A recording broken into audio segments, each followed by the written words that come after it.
मैंने क्या किया, मेरे क्लाइंट थे उससे मैंने इंटरेस्ट में पैसा ले लिया और वो पैसे डाल दिए मैंने ट्रेडिंग में। 9 से 3:30 ट्रेड करता था। उसके बाद फिर मैं हॉस्पिटल जाता था उनको देखने के लिए। 9:25 मार्केट जस्ट ओपन हुआ था। मेरी मदर ने मुझे बोला कि बेटा मेरे को कुछ अच्छा फील नहीं हो रहा है, मेरे को थोड़ा हार्ट में अजीब सा लग रहा है। और विद इन 2 मिनट वो वहीं पे कोलैप्स हो गई। मैंने अपने पिताजी को खो दिया था, मैंने अपनी माँ को खो दिया था। मेरा कुछ भी काम ठीक ठाक नहीं चल रहा था। ऊपर से मेरे पास 35 से 40 लाख रुपए का कर्ज हो गया था। और आज लगता है जो मैं आज की डेट में करोड़ में मेरा जो पोर्टफोलियो आया है उसकी शुरुआत कहाँ से हुई थी? 4,000 की सैलरी से।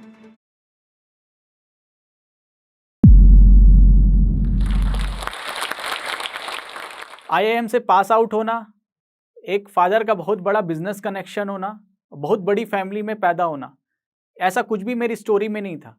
नमस्कार दोस्तों, मैं हूं अंकुश बजाज और मैं हूं SEBI registered full time trader. आपसे आज अपनी जर्नी शेयर करूंगा कि कैसे मैंने लाइफ में अप एंड डाउन्स देखे और क्या चीज़ें मेरे को हेल्प की as a full time trader बनने के लिए। तो ये कहानी की शुरुआत होती 2002 से। मेरे फादर और जो मदर थे दोनों एक संस्था के लिए काम करते थे। कुछ रीज़न से उनको वो संस्था छोड़नी पड़ी और शहर में रहते रहते हमारे खर्चे इतने बढ़ गए थे कि हम लोग को डेली खर्च करने के लिए भी हमारे पास पैसे नहीं होते थे। उस समय मेरे फादर ने डिसाइड किया कि हम लोग गांव शिफ्ट होते हैं। हमारे गांव का नाम है खोला, जो एक बहुत ही छोटा सा विलेज है। वहाँ पे हम लोग शिफ्ट हुए और उसके पीछे का रीज़न ये था कि मेरे फादर जो थे वो आयुर्वेदिक डॉक्टर थे और उन्होंने डिसाइड किया वहाँ पे कि वहाँ चल के मैं अपनी डॉक्टर की प्रैक्टिस करूँगा ताकि हमारे खर्चे वहाँ पे चल सके। लेकिन उसके अपोजिट चीज़ें हुई, क्योंकि क्या होता है जब गांव में आप ट्रीटमेंट करते हैं लोगों का तो कहीं ना कहीं आपको मेडिसिन वगैरह भी प्रोवाइड करनी पड़ती है। और मेरे फादर शहर से मेडिसिन वगैरह लेके आया करते थे और गांव के लोगों के पास इतने पैसे नहीं हुआ करते थे कि वो सारे चीज़ें के एक्सपेंस को वो बियर कर सके। तो हमारे ऊपर एक टाइम में बहुत बड़ा कर्जा हो गया मेडिकल स्टोर का। और मुझे भी ये था कि चलो अपना एक कैरियर स्टार्ट करना ही है, तो मैंने भी सोचा कि एक अर्ली स्टार्ट करते हैं। तो मैंने भी काफ़ी सारे ऑप्शन एक्सप्लोर किए पर मेरे पास कुछ भी नॉलेज नहीं था। एक गाँव का लड़का था जिसको कुछ भी नहीं आता था, मैं बात भी नहीं कर पाता था लोगों से। तब मेरे भाई ने, कजिन ने थोड़ी अप्रोच लगा के मुझे एक स्टॉक ब्रोकिंग कंपनी में दिल्ली में जॉब दिलाई। जैसे ही जॉब मेरे को दिलाई, उसका सिंपल सा एक उनकी कंडीशन यही थी कि हम आपको 3 महीने के लिए जॉब दे सकते हैं। अगर आपने अच्छा किया कुछ तो फिर हम आपको कंटिन्यू करेंगे, नहीं तो हम आपको डिसकंटिन्यू कर देंगे। और उस समय मुझे 4,000 रुपए की सैलरी यहाँ पे मिली। वहाँ से मैंने स्टॉक मार्केट के बारे में थोड़ा बहुत जानना चालू किया। मुझे स्टॉक मार्केट का कुछ भी नॉलेज नहीं था उस टाइम पे। वो एक ऐसा फेज लगता है मुझे लाइफ का जहाँ पे स्टॉक मार्केट ने मुझे चूज किया, मैंने स्टॉक मार्केट चूज नहीं किया था। और वहाँ से मैंने चीज़ें सीखी और विद इन 3 मंथ्स मेरी कंप्यूटर में स्पीड काफ़ी अच्छी थी। तो मुझे कंपनी के प्रॉप डेस्क में शिफ्ट कर दिया गया। कंपनी का प्रॉप डेस्क ऐसा होता है जिसमें बड़े फंड्स में हम लोग ट्रेड करते हैं। उसी दौरान मैंने 3-4 महीने वहाँ पे वो प्रॉप डेस्क का काम किया। जैसे तैसे मैंने 4,000 रुपये की सैलरी में 4-5 महीने गुजारा किया, जिसमें 2,500 रुपये मैं रूम रेंट देता था। और कुछ काम मेरा चल नहीं रहा था ठीक ठाक, कोई प्रोडक्टिव चीज़ भी नहीं हो पा रही थी, मैं कुछ पैसे बचा भी नहीं पा रहा था। तो मैंने सोचा कि चलो नेटिव चलते हैं अपने रायपुर। मैं वापस आया, मैंने 2-3 कंपनी में ऐसी रैंडम बात की और मुझे 6,000 रुपये की जॉब लग गई, जिसमें मैं बहुत खुश हो गया कि चलो 6,000 रुपये की जॉब लग गई है रायपुर जैसी सिटी में। अब घर के पास में ही रहना है और फैमिली के पास में ही रहना है। सेम कंपनी में मैंने 2007 से लेके 2011 तक एक अपनी जर्नी की। पूरा उस कंपनी को मैंने अपना टाइम दिया, बहुत सारी चीज़ें सीखी। और वो एक ऐसा फेज़ था जहाँ पे मैंने 50% का जो बिज़नेस कंट्रीब्यूशन होता था वो मेरे थ्रू जाता था। और मेरी सैलरी जो मैंने स्टार्ट की थी 6,000 रुपये से, 2011 में जब मैंने वो कंपनी छोड़ी तो मेरी सैलरी हो गई 24-25 हज़ार रुपये के आसपास और मैं थोड़ा ठीक-ठाक कमाने लग गया था। पर जैसा कि हर कॉर्पोरेट इंसान की लाइफ में होता है, अगर वो प्रोग्रेस कर रहा है तो कहीं न कहीं उसको एक सामना करना पड़ता है पॉलिटिक्स का। इंटरनल पॉलिटिक्स मेरे अगेंस्ट काफ़ी हुई। मेरे क्लाइंट्स को फ़ोन करके बोल दिया जाता था कि अंकुश जो आपका अकाउंट हैंडल कर रहा है वो आपके साथ कुछ मिस ट्रेडिंग कर रहा है, आपको सही तरीके से गाइड नहीं कर रहा है, अपने खुद के फ़ायदे के लिए आपके ट्रेड ज़्यादा करता है। तो कभी-कभी मुझे ये भी फ़ील होता था कि क्यों मैं इतनी सारी चीज़ें झेल रहा हूँ। मार्केट भी उस समय कुछ ख़ास अच्छा नहीं था। 2008 का एक मार्केट में क्रैश भी हुआ था और ब्रोकिंग इंडस्ट्री काफ़ी हैम्पर हुई थी, उतना कुछ हम लोग कमा भी नहीं पा रहे थे। तो कई बार मुझे ऐसा फ़ील होता था कि छोड़ देना चाहिए जॉब। पर मैं अपनी फैमिली को सपोर्ट कर रहा था उस टाइम पे, तो वो एक मेरे को था कि नहीं, जो भी चीज़ें रहें मैं अपना एक कर्मा अच्छा रख रहा हूँ। मैं सारी चीज़ें अच्छी कर रहा हूँ तो मेरे साथ कुछ गलत नहीं हो सकता। वो सारी चीज़ें मैंने उस टाइम पे झेली और एक बेटर अपॉर्चुनिटी मुझे मिली 2011 में, एक दूसरी कंपनी ज्वाइन किया मैंने, जहाँ पे एज अ ब्रांच हेड मुझे 40,000 की सैलरी मिल गई।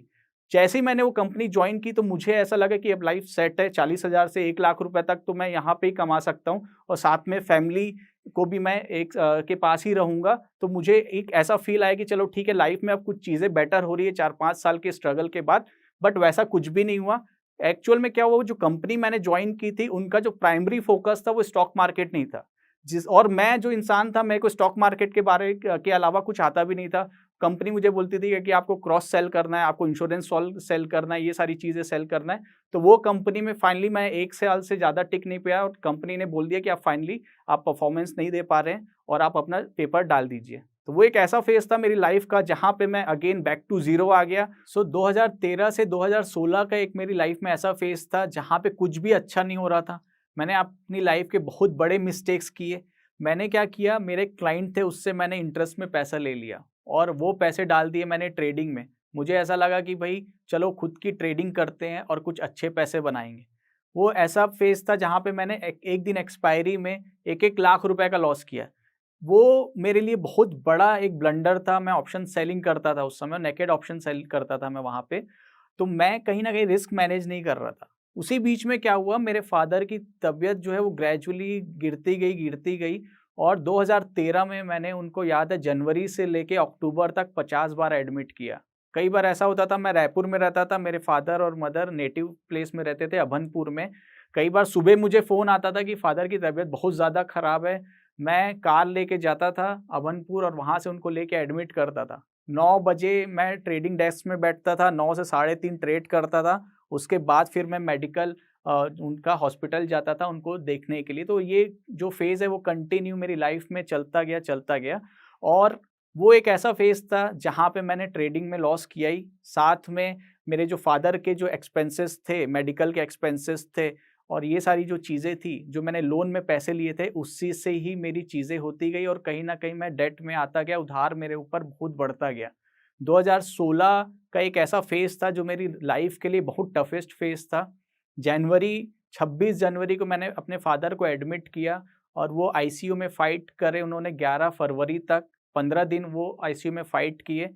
एक ऐसा फ़ेज़ था मेरी लाइफ़ का जो मुझे आज भी अगर मैं बात करता हूँ तो मुझे बहुत ख़राब लगता है और मुझे एक बहुत ही हेल्पलेस फ़ील होता है वहाँ पे। एक-एक टाइम की उनकी जो दवाइयाँ हैं 20 से 25,000 रुपए की दवाई आती थी।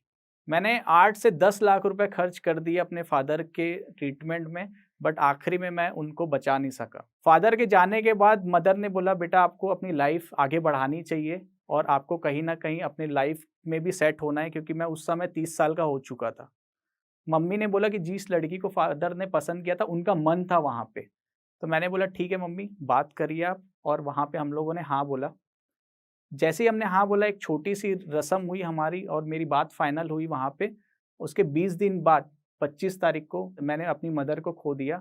ट्रेडिंग आवर्स ही थे, उस समय मैं मदर के साथ था और मुझे ये चीज़ में एक बहुत बड़ा लाइफ़ में सैटिस्फैक्शन रहेगा कि क्योंकि मैंने एज़ अ अपना करियर चुना था, क्योंकि वो ऐसा टाइम था जब मदर मेरे साथ थी। 9:25 मार्केट जस्ट ओपन हुआ था। मेरी मदर ने मुझे बोला कि बेटा मेरे को कुछ अच्छा फ़ील नहीं हो रहा है, मेरे को थोड़ा हार्ट में अजीब-सा लग रहा है, और विदिन 2 मिनट वो वहीं पे कोलैप्स हो गई, मैं उनको भी नहीं बचा पाया। तो वो एक ऐसा फ़ेज़ था लाइफ़ में जहाँ पे मैंने सारी चीज़ें खो दी थी। मैंने अपने पिताजी को खो दिया था, मैंने अपनी माँ को खो दिया था, मेरा कुछ भी काम ठीक-ठाक नहीं चल रहा था, ऊपर से मेरे पास 35 से 40 लाख रुपए का कर्ज़ हो गया था।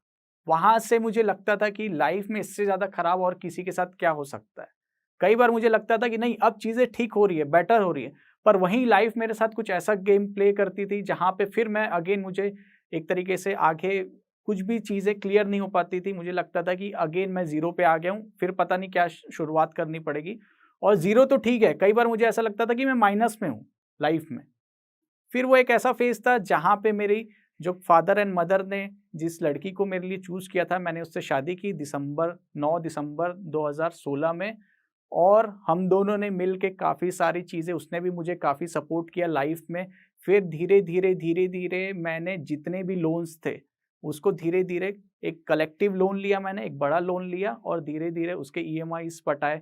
मेरे पास बहुत ज़्यादा लोन हो गया था और 2016, 17, 18 की अगर मैं बात करूँ तो वो मैं लाइफ को एक स्ट्रगल कर रहा था। बेसिक चीज़ें जो अपनी लाइफ में थी उसको पाने के लिए एक बहुत बड़ा मैं स्ट्रगल कर रहा था कि चलो ठीक है, लाइफ एटलीस्ट जीरो पे तो आए। 2018 की बात है, वो जिसने मेरी लाइफ को पूरी तरीके से बदल दिया। पिछले 3-4 साल में मैंने अपनी लाइफ में जो भी ट्रेडिंग से रिलेटेड जो भी पिछले 3-4 साल में मैंने मिस्टेक्स की थी, उसको मैंने पहले शांति से देखा कि मैं कहाँ-कहाँ गलत हुआ। सबसे पहले मैंने 2013, 14, 15 का फेज़ देखा जहाँ पे मैं ऑप्शन सेलिंग करता था। वो फेज़ से मुझे समझ में आया कि मैं कहीं न कहीं अपना रिस्क मैनेजमेंट नहीं कर रहा हूँ, स्टॉप लॉस नहीं लगा रहा हूँ, रैंडम ट्रेड कर रहा हूँ, पैसा रिकवर करने के लिए और ओवर ट्रेड करते जा रहा हूँ। मुझे एक सेंस ऑफ अचीवमेंट आने लगा था वो ट्रेडिंग में। अब लगता था नहीं, ये ट्रेड में तो मैं पैसा बना के ही रहूँगा, और वही ट्रेड मेरे को लॉस होता था। फिर मैंने सोचा कि नहीं, अपना एक रूल्स बनाना पड़ेगा। एक रूल्स में आपको चल के ही आप एक अच्छे सक्सेसफुल ट्रेडर बन सकते हो। फिर वो रूल्स को हम लोगों ने एल्गो के रूप में बनाया और वो रूल्स को हमने फॉलो करना मार्केट में चालू किया, जिससे थोड़ी-थोड़ी चीज़ें इम्प्रूव होती गईं। 2020 आते तक जितना भी मैंने लोन लिया था, वो मैंने पूरा ज़ीरो किया। आज की डेट में मैंने 2020 में अपना एक ज़मीन खरीदी और ज़मीन के बाद मैंने उसमें अपना एक घर बनाया। कहीं न कहीं मुझे एक लगता है कि अगर वो साथ होते तो लाइफ़ कुछ और होती। वो बहुत खुश होते ये सारी चीज़ें देख के। फाइनली मैंने 2022 में अपनी एक ड्रीम कार परचेज़ की और मैंने लाइफ़ को बेटर करने का एक तरीके से ट्राई किया। और आज लगता है, जो मैं आज की डेट में करोड़्स में मेरा जो पोर्टफोलियो आया है, उसकी शुरुआत कहाँ से हुई थी? 4000 की सैलरी से। वो एक टफ टाइम था जब लगता था कि लाइफ़ में कुछ अच्छा होगा कि नहीं होगा। बट वो एक ऐसा फ़ेज़ था जिसके कारण भगवान मेरी, मुझे लगता है, एक परीक्षा ले रहे थे और भगवान ने मुझे कहीं न कहीं वो सारी चीज़ें अचीव करने के लिए सपोर्ट किया। सो ये जो मेरी लाइफ़ का फ़ेज़ था, उसमें मेरी सबसे बड़ी लर्निंग ये रही कि 2006 से लेके जो मेरी एक आदत बन चुकी थी। आदत क्या बन चुकी थी? सुबह 9 बजे कुछ भी हो, लाइफ़ में जितना भी टफ टाइम आए, आपको अपने टर्मिनल के सामने बैठना है और 3:30 बजे तक उठना नहीं है। वो मुझे लगता है कि मुझे काफ़ी हेल्प किया, वो कुछ ना कुछ लाइफ में अचीव करने के लिए, और बहुत सारी चीज़ें मैंने वहाँ से सीखी। लोगों को अभी बहुत बड़ा क्विक गेम लगता है स्टॉक मार्केट, लोगों ने बहुत ज़्यादा ग्लोरीफाई कर दिया है। लोग हर के पीछे भाग रहे हैं कि आप कितना कमाते हो, कितना M2M है, बट लोग उसके पीछे की मेहनत नहीं देखते हैं। 4000 की सैलरी से स्टार्ट करके ज़ीरो ऐड करने तक का जो मेरा एक जर्नी था, उसमें मैंने कितनी मेहनत की है वो मुझे ही पता है, और जो मैंने आज आपके साथ शेयर की है। सो मेरी कहानी से आपको समझ में आया होगा कि स्टॉक मार्केट ने मुझे चुना, इतनी सारी चीज़ें मुझे लाइफ में दी, जहाँ से मैं अपनी पूरी लाइफ में कमबैक कर सका, और जो स्टॉक ने मुझे चुना जहाँ पे मैं अपनी कहानी आप सबसे शेयर कर सकूँ। तो अगर आप में से किसी एक बंदे को भी मेरी स्टोरी अगर अच्छी लगी और वो अपनी लाइफ में कुछ पॉजिटिव चेंज कर सकता है, तो मेरे लिए काफ़ी एक बहुत बड़ा अचीवमेंट होगा और मुझे काफ़ी खुशी होगी। धन्यवाद। Keep smiling. Thank you so much. क्योंकि आपने ये टॉक देखी है, इसका मतलब है कि आप अपने जीवन में सही स्किल्स के जरिए पैसा कमाना चाहते हैं और सक्सेसफुल बनना चाहते हैं। चाहे कंपाउंडिंग के कॉन्सेप्ट्स हो, या फिर स्टॉक एनालिसिस करना, या फिर इन्वेस्टमेंट के बेसिक कॉन्सेप्ट्स को समझना, इन सब में आपकी मदद करता है जोश टॉक्स का जोश टॉक्स इंग्लिश स्पीकिंग ऐप। यहाँ पर आपको मिलती है पर्सनलाइज्ड क्विज़ेस, यहाँ पर आपको मिलती है ढेर सारी एक्सरसाइजेस, और साथ में सबसे इंपॉर्टेंट आपको मिलती है एक ऐसी कम्युनिटी जो आपको हेल्प करेगी फाइनेंस से रिलेटेड टॉपिक्स को बड़े आसान तरीके से समझने में। तो देर किस बात की, अभी डाउनलोड करिए जोश टॉक्स इंग्लिश स्पीकिंग ऐप और लीजिए अपनी फाइनेंशियल फ्रीडम की तरफ पहला कदम।